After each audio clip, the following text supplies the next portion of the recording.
Ça y est! Enfin, j'ai fini ce Savage. On n'a pas pu en profiter beaucoup puisque c'est un Savage, surtout que c'était un GT XL, donc on savait à quoi s'en tenir.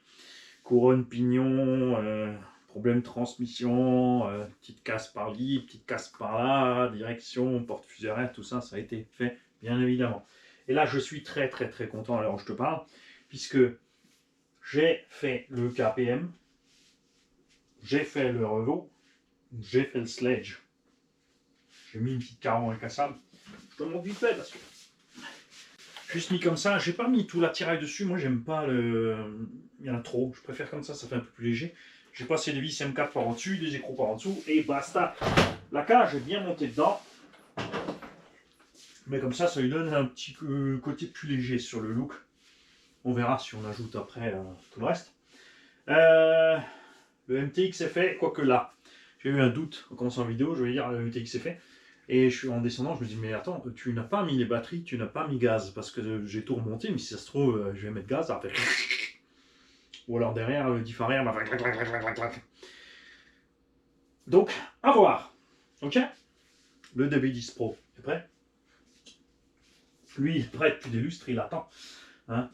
Ça me plaît de plus en plus cette histoire de MT, tu vois. Je vais faire une petite arène. Soumit, là par contre, ça c'est un autre sujet, on en reparlera. Me restera, quand j'aurai fini celui-là, à faire le bulkhead avant du Losi 5T. J'en ai absolument besoin pour ce week-end. Donc pour toi, pour que tu te situes, on est mercredi avant le week-end du 22. Le Team Magic E6 est fait. Le B8 est fait. Le Baja est fait. Ce qui n'est pas fait, c'est le Kagama, là, démontage total.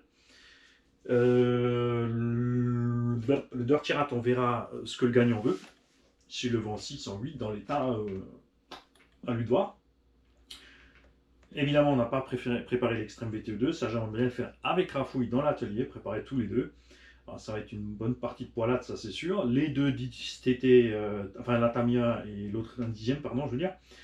J'ai rentré de la part d'un abonné allemand un petit Arma Granit 3S. Il est venu avec son père parce qu'il est en panne. Et ils ont halluciné à quelle vitesse j'ai démonté la manivelle. Il m'a fallu 2 minutes pour faire le diag. 8 minutes plus tard, la voiture était en pièces. Et je lui ai fait la liste de tout ce qu'il faut. Le max, bien sûr, mais ça presse pas. Le max, on le préparera avant de faire une tombola parce que je fais ce que je veux avec, d'accord. Je suis toujours pas décidé long ou court, si je fais le long et le court, si je transforme ce Max V2 en McFlaff. McFlaff avec les voiles larges et des belles roues de SC, tu vois, pas ce qu'ils ont fait en fait. Mais la carreau du Max Slash, ça me va pas du tout. Je vais acheter un Mouillaf 4S. Je vais acheter un Mouillaf. C'est une plaît pas, Max Slash. La Hobo piste, ça presse pas. La BM, ça presse pas. Comme dit la MCD, elle va partir. Vous inquiétez pas, vous la verrez toujours. RCMK 68. Je dis ça comme ça. Je dis pas encore plus parce qu'il faut d'abord que je vois avec lui où il en est dans son projet avant de se lancer dans le truc. Et un petit message de la part de Gigi, quand ça marche pas la RC, shit happens. Elle est top, elle est top.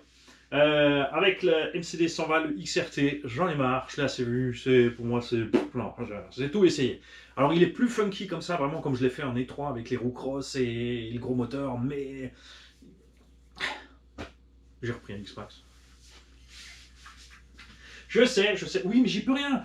Philippe il a le cerveau HS et l'autre il est en pièces détachées, j'ai plus rien qui roule moi. Non, alors, donc je te dis, on va faire celle-là. Après, on va faire la Hobo. Après, on va monter, je pense, le bleu. Comme ça, je vais être motivé à le faire. Parce que si je change juste vite fait le cerveau de Philippe, voilà, tu vois ce que je veux dire. Hein. Il me reste à préparer une Hobo Hyper VS à vendre, je vous l'ai dit. Maintenant que ça fonctionne nickel, propre, vous l'avez vu dans le tout-terrain, elle est super à l'aise, tout se passe bien avec les réglages. Et sur la piste aussi, donc je rappelle que ce sera un lot à 300 €, la voiture, le ventilo, 3 trains pneus, un piste, un tout-terrain et un méchant tout-terrain crampon, recollé bien évidemment, Les huiles sont faites, ça sera nettoyé et vous êtes au RC Garage 68, vous savez très bien, de toute façon j'en rajoute toujours dans la boîte. Je l'ai acheté 300 € la machine à Tonton Lequet parce que personne ne la voulait. Le but c'est pas de faire un bénéfice dessus, on va la revendre 300 plus les frais de port. Par contre, il y a tout ce qu'on a fait en plus et tout le matériel qu'on met avec en plus, d'accord? Je pensais encore avoir une petite carreau renforcée à offrir avec, mais j'ai plus. Mais c'est pas grave, ça, l'utilisateur pourra faire lui-même, puisque tu vois, avec quelques petites idées toutes simples, tu peux transformer un buggy en un engin absolument délirant. Tu vois, facile à transporter, peut rouler en 4 ou 6S. Une méchante machine de crosse, en fait. Hein, avec une bonne petite bouille de caricature, ça j'aime. Et là, je tourne rond, les mecs, ça va, on s'en fout, les autres. Non, vous vous en foutez pas, il faut suivre. Il faut suivre, je vous l'ai dit, parce que des fois, comme ça, il y a une voiture qui peut tomber sur une question. Toi, t'as pas suivi, t'es pas au courant, t'as perdu. D'ailleurs, les mecs, les tickets, j'ai dit à tout le monde, taille d'un passeport, d'une carte de passeport, d'une carte d'identité, carte de crédit ou permis moderne. Hein. Vous m'expliquez pourquoi il y en a qui font des bandelettes comme ça? Qu'est-ce qui ne rentre pas? Comme ça égale pas comme ça. D'accord? Toi, tu t'es peut-être dit, oh, je le plie en 3, je le scotche et je le déplie. Ça fait ça aussi en volume, on est bon. Comme ça, les tickets. C'est pas compliqué. Feuille à 4, au milieu en 2, 4-5 tranches, c'est parti. Ok? Alors, sans plus attendre, ce HPI Savage. On va revenir sur tout ce qui a été modifié pour les gens qui ne sont pas au courant et qui ne suivent pas ou qui viennent de débarquer sur la chaîne. Bienvenue à tous les nouveaux abonnés, vous êtes plein. En ce moment, depuis qu'on s'est approché des 5000, on a là actuellement, dans les 28 derniers jours, plus 2300, 2500 abonnés. Le mois d'avant, c'était plus 1600, 1008. Et ça grimpe. Alors, ça ne fait pas grimper les vues, parce qu'il y a beaucoup de gens qui s'abonnent, parce qu'ils passent par là, ils ont un truc cool, et puis après, ils n'ont pas le temps, ils font autre chose. C'est normal, ça va avec. Si tu regardes des chaînes qui ont 2,5 millions d'abonnés, ils font pas non plus 2,5 millions de vues par vidéo. Hein. Ça, c'est sûr. Un bonjour très spécial à tous les gens qui viennent du continent africain francophone, les mecs. Donc, nous avons des Algériens, des Marocains, des Tunisiens, des Congolais, tout le monde est à bord et c'est absolument génial. Bien sûr, en ces endroits, je pense que j'ai 1, 2, 3, 4, 5 abonnés par région. Mais faites du bruit dans les coms, j'ai envie de vous entendre, j'ai envie de savoir que vous êtes là. Hein, la communauté est de l'autre côté de la flaque d'eau là. D'accord? Alors ici nous avons HPI Savage XL, qui est donc le GT XL. Au début en brushless, Savage Flux HP, et ensuite Savage Flux XL et XL Flux. GT XL. Et ensuite, maintenant, on se passer sur les modèles suivants. Donc, il y a plein de différences au niveau des châssis. Allez voir la modification de ce qu'on a fait là-dessus, parce que c'est là que tu te rends compte que il y a problème, patron. D'accord? Il y a des trucs pas compatibles de tout au niveau des boîtes, des trucs, des bidules. Donc, le problème de l'engin, les amortos, on les a remplacés par des amortos de Moyave 4S arrière, 4 fois. On a des ressorts Techno RC, merci monsieur Yannick Persigou. On a des jaunes devant et des verts derrière. Les verts sont plus tendres que les jaunes. Pourquoi? Tu vas comprendre. Dans l'huile, on a de la 500 CST devant et la 450 CST derrière, pour la raison aussi que je vais te montrer. On a les bacs lipo extérieurs. Au départ, le projet, on l'avait fait avec une batterie intérieure, mais c'est l'équilibre qui en a souffert. Pas l'équilibre avant-arrière, l'équilibre latéral. L'engin, il se plaçait bizarrement en l'air, alors que d'ajouter ces masses au côté du châssis, ça va beaucoup mieux. On a mis une direction en alu parce que la direction d'origine casse très vite. La barre de la cabane pète très rapidement. On a mis des porte-fusées arrière alu parce que ça casse vite, puisqu'on a le train arrière qui est identique au train avant. Sur l'avant, on a ces biellettes ici qui sont reliées à la direction, qui peuvent bien sûr bouger. Pas de choc. À l'arrière, sont fixes, donc elles peuvent péter sur la cellule ou péter la pièce là-dedans.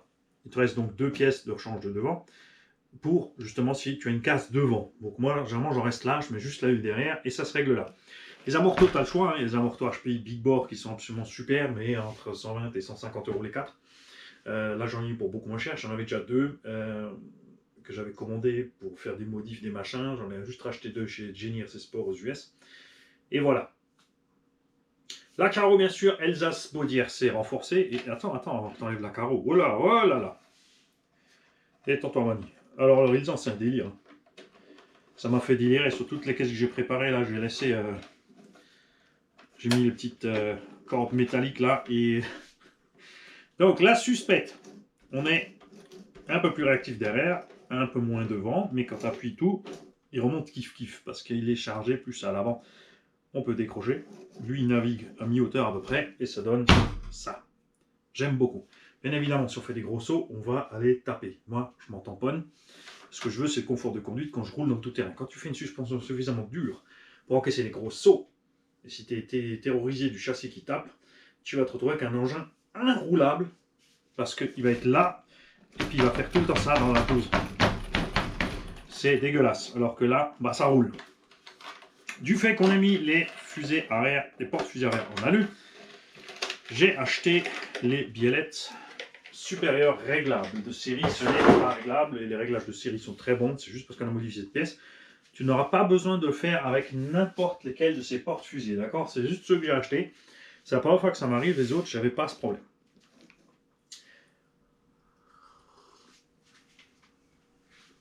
On a installé un châssis Alza Racing 5 mm. Ça, c'est du joli beau alu. C'est un peu plus lourd, mais pas tellement que ça. On a installé le kit de diff central Alza Racing copie chinoise. Parce que j'étais tombé dessus, je voulais le tester par rapport au Alza Racing. Les systèmes de fixation ne sont pas les mêmes, attention. Je te dis ça parce que si tu achètes le châssis chez Alza Racing, prends le support chez Alza Racing, tout va ensemble, c'est facile. Ne te trompe pas de génération de Savage, il a les 3 générations bien détaillées et c'est bien écrit, attention, ça va pas, ça va pas, ça va pas. Si tu as un doute, tu lui écris en anglais. Hein, tu utilises Translate, Lens, tu fais ce que tu veux, l'IA, mais tu vas y arriver. On a un moteur surpasse supersonique 4282 1600 kV. Là-bas, on a un 1008 parce qu'on a la boîte de réduction. Ici, j'ai mis 1006 parce qu'on n'a plus la boîte de réduction. J'ai acheté le diff central pour mettre dans la boîte de réduction. Le diff central est pour la nouvelle génération, ne va pas dans les boîtes GTXL. Donc, soit j'organise une boîte pour mettre ce diff dedans, puisque les Savage Flux courent, les V2 courent là, les dernières générations, orange et bleu, n'ont pas de diff central, les XL, oui. Je sais pas pourquoi ils ont fait ça. Et j'ai mis ce moteur avec moins de kV parce que on est directement sur le diff, tout comme ici, pour ceux qui suivent, même blague. On a une couronne de 52, donc sur un pignon de 11 ou 12. D'accord, c'est vraiment pas gros. D'ailleurs, je vais encore reculer un tout petit peu mon pignon si j'arrive à le desserrer, parce que j'ai serré un peu mon bourrin. Alors ça, c'est la modif la plus simple à faire pour ne plus avoir de soucis couronne-pignon. Ah, c'est rien, c'est le machin qui tombe dans le manche.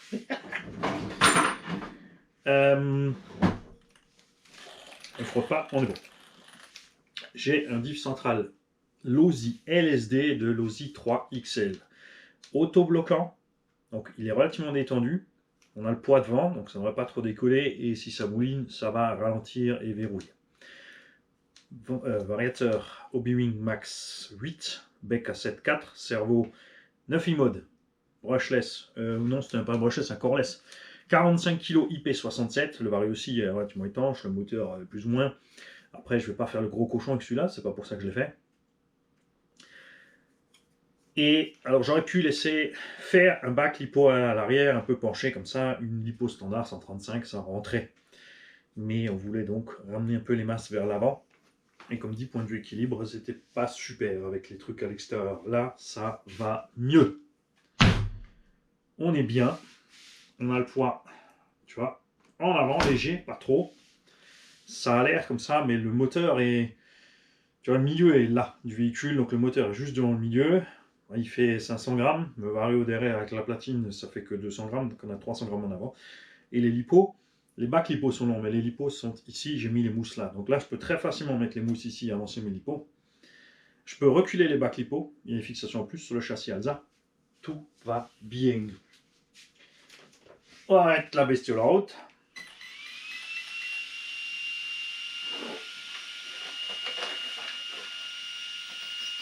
Ok. La suspension d'origine est un peu plus souple.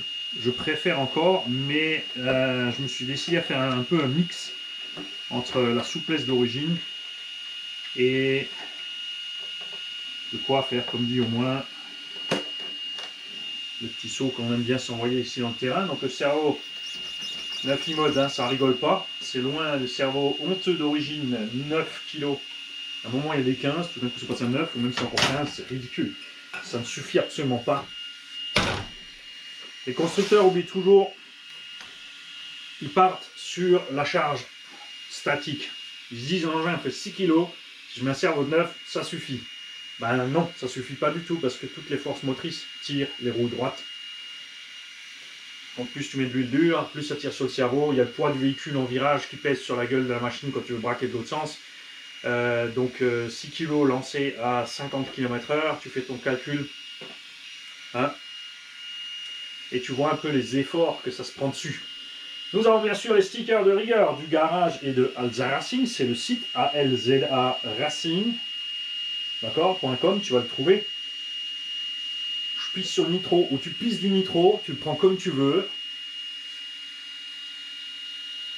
On a 0% fucks to give, ça veut dire globalement je m'en bats les couilles et comme toujours sur cette chaîne on lâche les couilles à personne. Quand on n'est pas content on le dit, si les gens sont vexés, eh ben on s'en fout.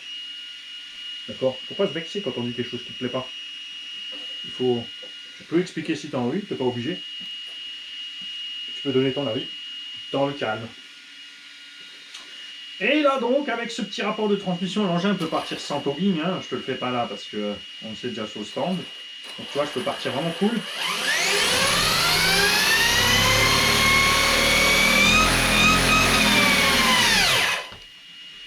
Et on est silencieux parce qu'on a une grande couronne avec de l'acier de bonne qualité, un pignon un peu plus tendre. C'est sûr, le pignon va se bouffer plus vite que la couronne. Hein. La couronne, on ne devrait pas se bouffer du tout d'ailleurs. Tu vois, et même si c'est réactif en statique, tu vois que ça se passe super bien comme ça. Donc moi, je suis très content du résultat, réellement. L'interrupteur, je l'ai mis de façon à pouvoir allumer, éteindre en dessous, enfin, allumer en dessous pour éteindre, moi je débranche. Hein. J'ai même envie d'ailleurs de couper l'interrupteur, ça va être vite vu. Ces interrupteurs, ils m'ennuient. D'accord? J'ai une petite blague sur un des amortos Arma en desserrant. Joint torique sorti. J'en ai mis un autre, il est un poil plus gros, mais ça passe. C'est pas la peine d'acheter exprès des paquets entiers chez Arma de matos, hein, surtout qu'on sait que les joints ils vont te les vendre x10 ou 20 fois le prix. Tu peux trouver des joints intéressants. Je pense que tu trouves ça au magasin de bricolage, t'emmènes ton reste de joints toriques au magasin de bricolage et tu trouves ça. Un poil plus petit, ça va être problème. Un poil plus gros, ça passe. Là, je l'ai fait.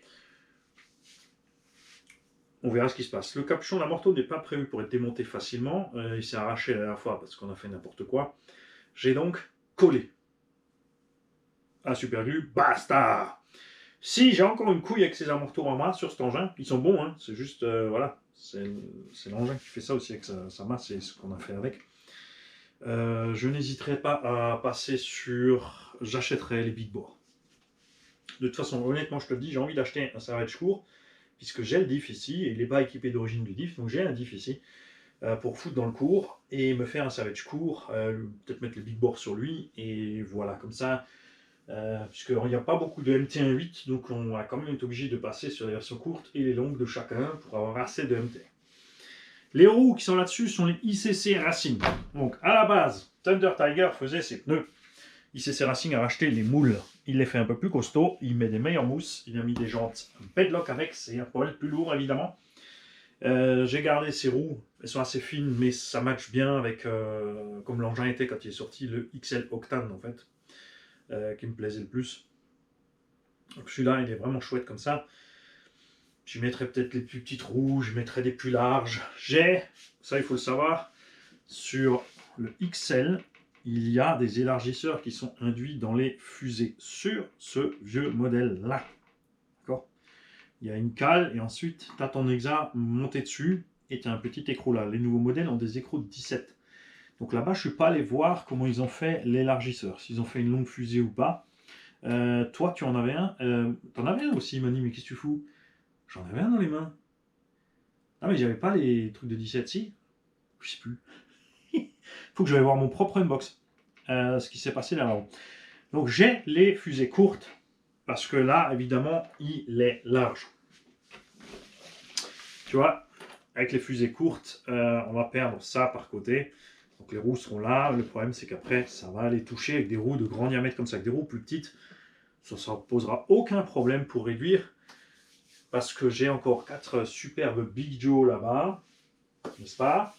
Parce que les autres, on va peut-être les laisser comme ça. Et juste lui, je suis pas encore... Alors, ça roule super bien. Ça aussi, c'est des roues ICC Racing, dispo chaque solide.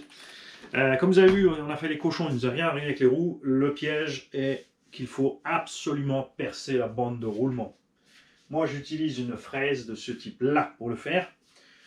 Donc, je fais tourner et je poinçonne proprement. Regarde.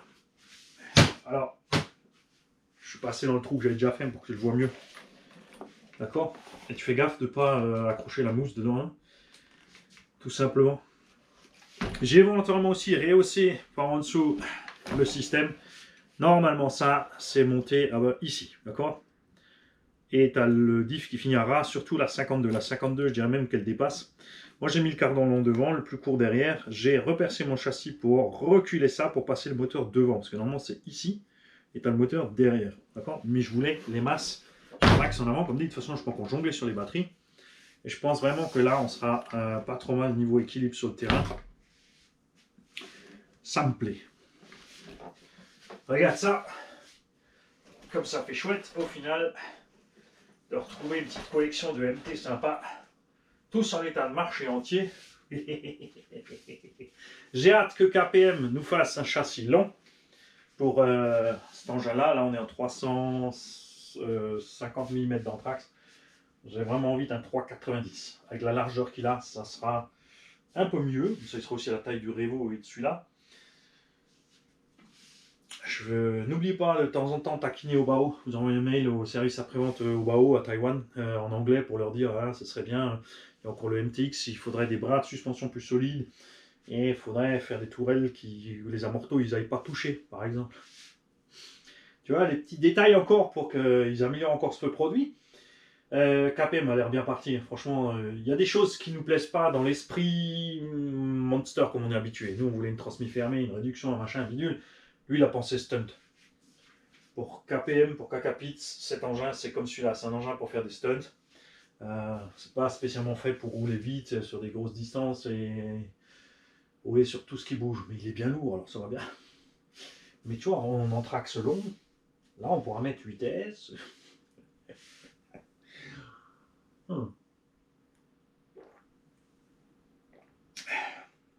Je vais juste vous montrer un petit quelque chose.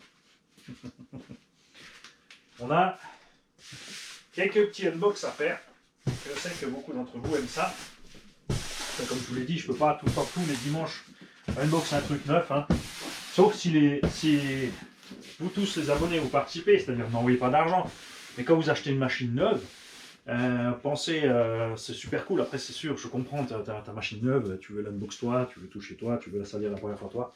Mais si vous achetez des machines que nous, on n'a pas envie de montrer ici au garage, n'hésitez pas à dire au vendeur de l'envoyer ici, on fait l'unbox, on la remballe propre, on la renvoie.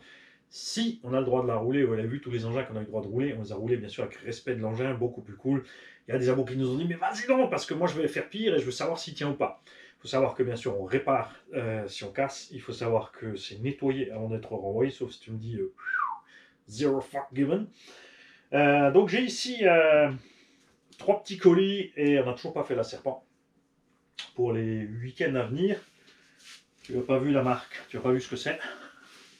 Je te mets comme ça de travers, tiens, allez hop. Et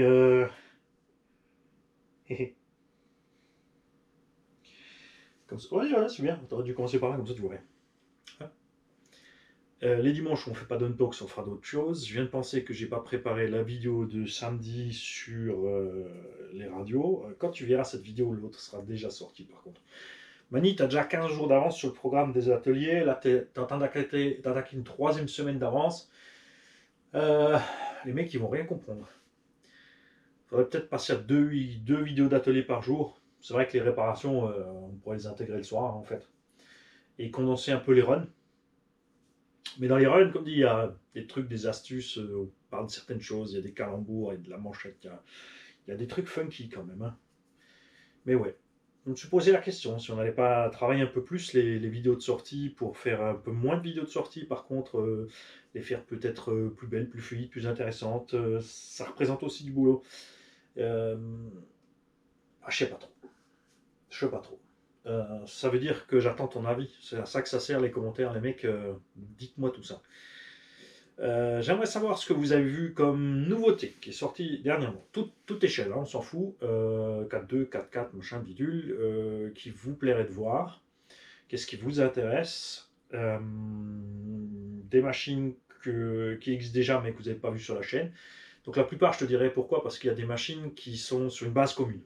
Des engins où je te dirais, écoute, j'ai testé cette base, les cathodes, c'est juste, c'est comme à l'époque, alors le truc, et ça par contre, là, il va falloir que vous m'aidiez à comprendre, hein. C'est que j'arrive pas à vous comprendre, enfin ceux qui s'y arrivent. Euh, Arma avait fait donc le Outcast et ensuite le Notorious.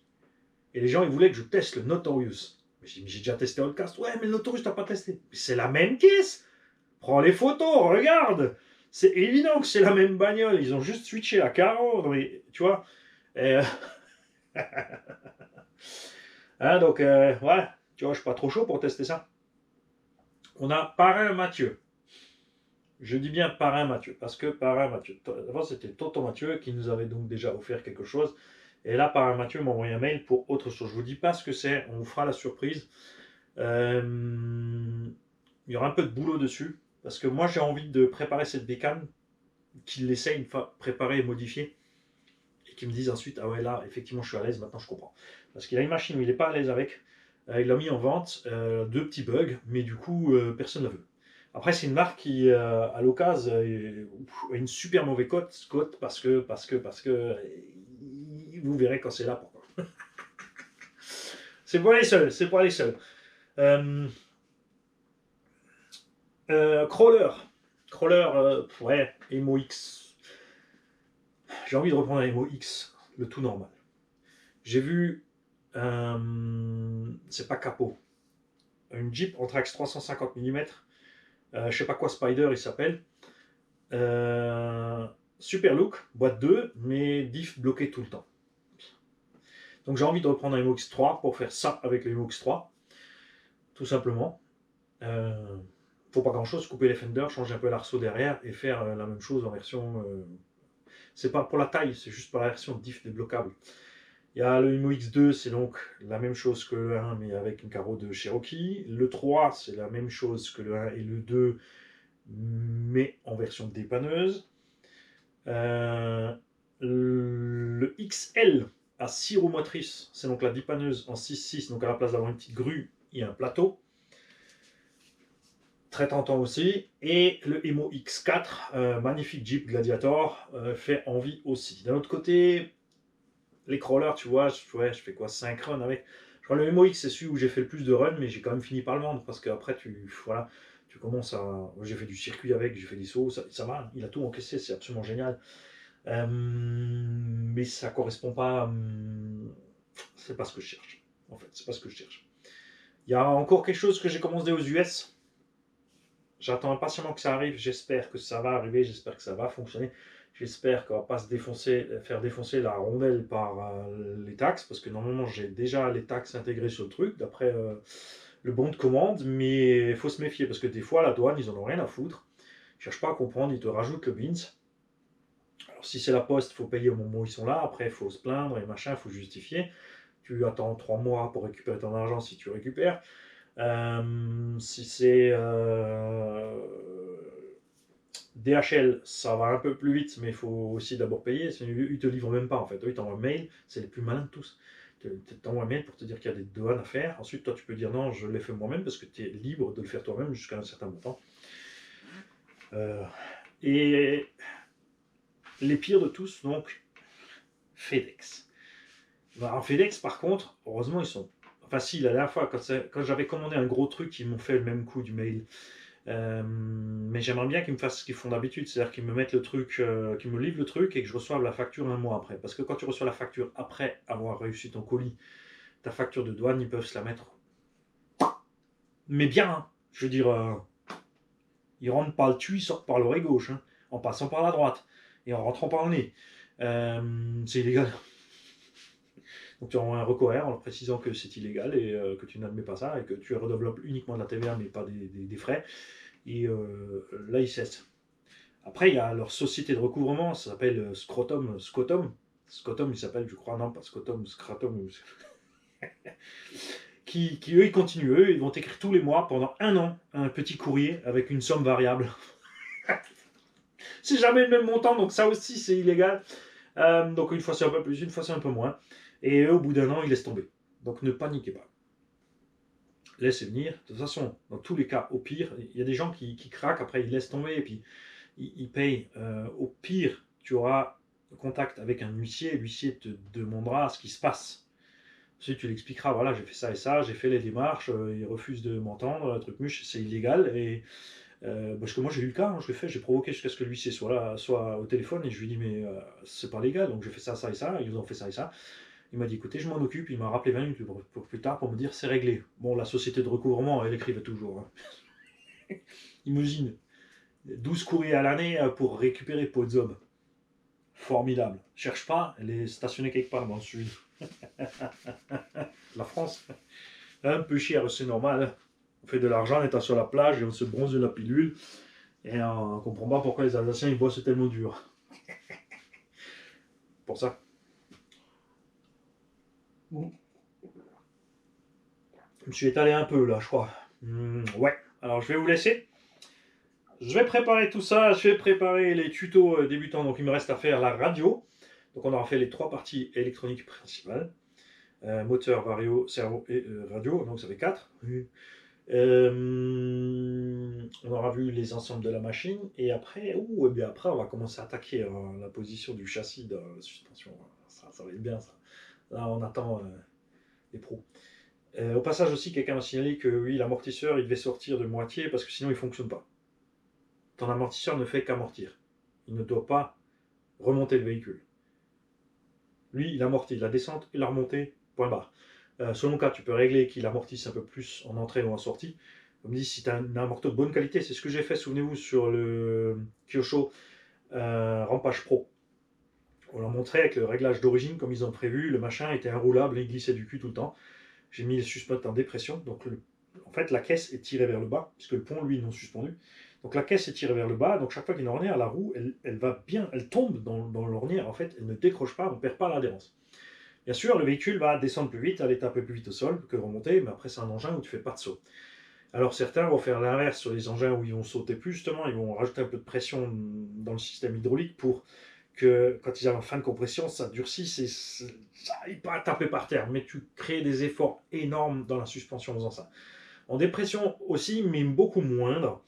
Là, comme ça, quand tu es en surpression, tu peux arracher un capuchon plastique, tu peux percer une membrane, tu peux arracher un joint torique. En dépression, c'est la morteau de mauvaise qualité, tu peux aussi aspirer la membrane, mais là, il n'y en a pas, c'était un capucheur. Les joints toriques, ils sont coincés sur le filet, ils vont nulle part. Au pire, il y a un peu d'air qui repasse dans la morteau, mais quand tu es en surpression, ça sort. Et en sortant, ça retourne un joint quasi à tous les coups. Donc, voilà. C'est très simple, hein. Souvent pour vous baser sur la méca, vous prenez l'échelle 1, allez à la case, démonter un amorto arrière de 206, de Twingo, de ce que vous voulez, juste l'amorto. L'amorto n'est pas le ressort. Hein. Amortisseur, c'est la partie hydraulique. C'est un amortisseur hydraulique. Ensuite, c'est un combiné amortisseur hydraulique, ressort ou amortisseur hydraulique, barre de torsion, etc. Ou lame de suspension. L'amorto, tu rentres, il reste là où il est. Tu le sors, il reste là où il est. Il fait juste, il va dur pour entrer, il va dur pour sortir, ça s'arrête là. Point barre. S'ils sont réglables, peut-être peuvent faire des effets comme dire entrée, sortie, etc. Mais là, chez nous, en RC, c'est relativement simple. Il n'a pas dit ça méchamment, bien évidemment, et moi non plus, je dis pas méchamment, je taquine un petit peu. Vous savez, comme je suis, j'aime bien chercher la petite bête pour voir un peu comment la personne réagit, comment elle est, et bah, c'est quelqu'un de cool, donc bienvenue sur la chaîne, c'est super sympa d'avoir récupéré. D'ailleurs, on récupère de plus en plus de gens cool, et ça, c'est super. Je sais qu'il y en a plein de vous que j'énerve, euh, mais ça, je maintiens mon boulot, en fait. Hein. S'il n'y a pas le petit truc qui te fait venir, à quel moment il va me faire plaisir, à quel moment il va m'énerver, tu vois. T'arrives, qu'est-ce qu'il va faire, qu'est-ce qu'il va faire. C'est jamais. C'est ça le truc. Hein. Allez, les kikis, bonne journée à tous.